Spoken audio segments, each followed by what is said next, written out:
Thomas and Percy were resting in the siding. Percy said to Thomas, "Douglas is taking the mail for me today because I'm on day off." As Douglas steamed by, he could see Rosie up ahead. It was his first time meeting Rosie at the scrapyard.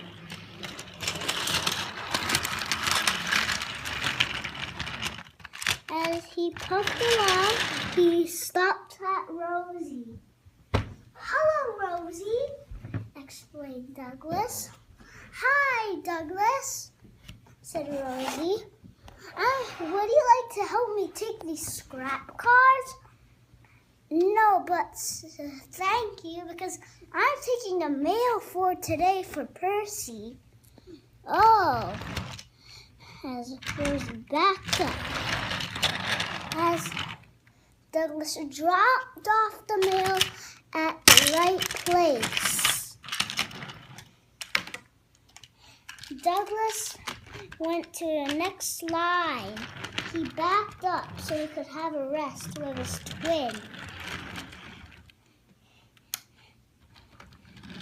Douglas didn't know where his twin was. Douglas's twin was still working. "I don't know where my twin is," explained Douglas. As he heard a whistle. "That must be my twin," explained Douglas.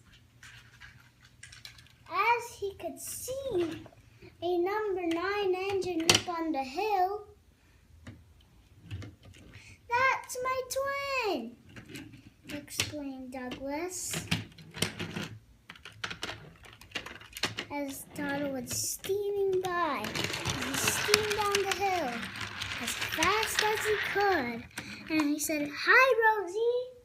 And Rosie said, "Who are you? Is this 2 of you?" "No, we're not the same names and not the same numbers. We're twins, Donald and Douglas." "Oh," explained Rosie. "I thought there was 2 of you because I saw your twin." "Oh." As Donald shoved the mail into place. As Donald went on to the next line too, he was settling down to have a rest too. He said to his twin, "Next time, we're going to work together." "Okay," explained Douglas, as Donald shoved backwards as fast as he could. As he went back to the line. And the next day, Douglas remembered what Donald said to him. As Douglas steamed off. "Donald, wake up, wake up." And Donald said, "What? I remembered what you said yesterday. We're going to work together today." "Oh, yeah, I had forgotten. We must work together." As Dad was tucking the mail for Percy again because he was on day off. They also helped Rosie taking the scrap cars, too.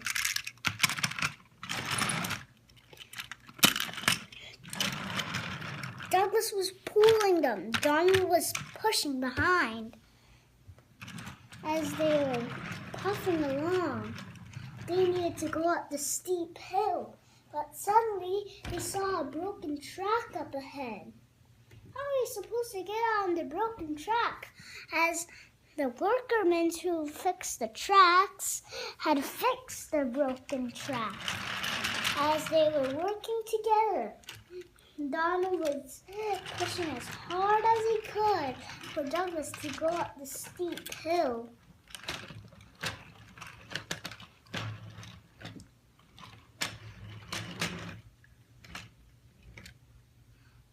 Douglas needed help.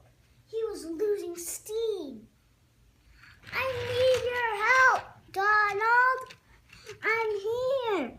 As Donald was pushing from behind, suddenly the mail was about to fall. The mail had fallen out. Douglas, the mail had fallen out. Oh no, exclaimed Douglas. Now how are we going to help Percy now? As Donald stopped back, Douglas was going backwards to back up. Douglas was losing steam. As they couldn't do it, suddenly Donald was trying his best to push from behind on his own. But suddenly,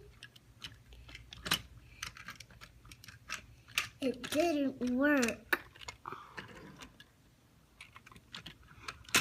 The freight cars that Donald had pushed were into pieces. Luckily, no one was hurt. When Rosie saw the mess, Rosie was puffing by as fast as she could. Oh, it looks like an accident day. Well, I'm going to fetch the fat controller to tell how this had happened because it wasn't your fault. It was nobody's fault. It was just an accident. As Rosie backed up to fetch the fat controller. As Rosie had got the fat controller had came by. How could have this happened on my railway? Explained Sir Topham Hatt. I was expecting Donald and Douglas to work on their own today. But, sir, said Rosie,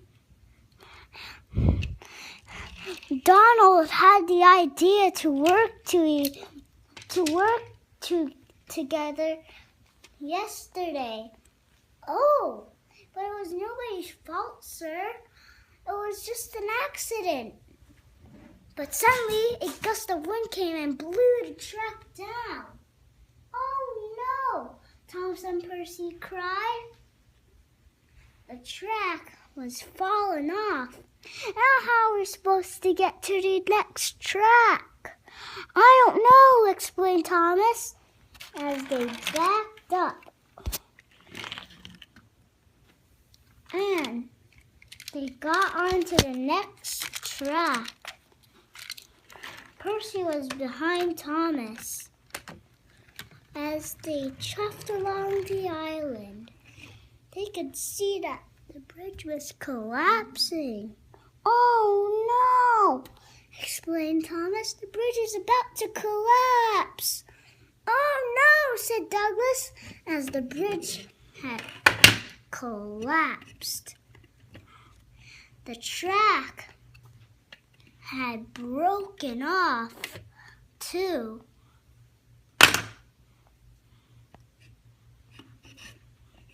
Oh no, exclaimed Thomas. Follow me, Thomas said to Percy.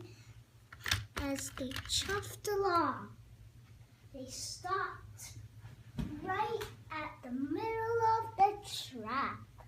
How silly we are, explained Thomas and Percy together, as Donald steamed back as fast as he could. And now, Thomas and Percy were puffing along.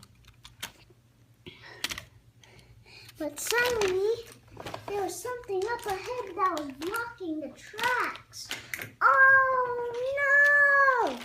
Cried Thomas. What is it? Exclaimed Percy. There's wind blocking the track. And it was too late.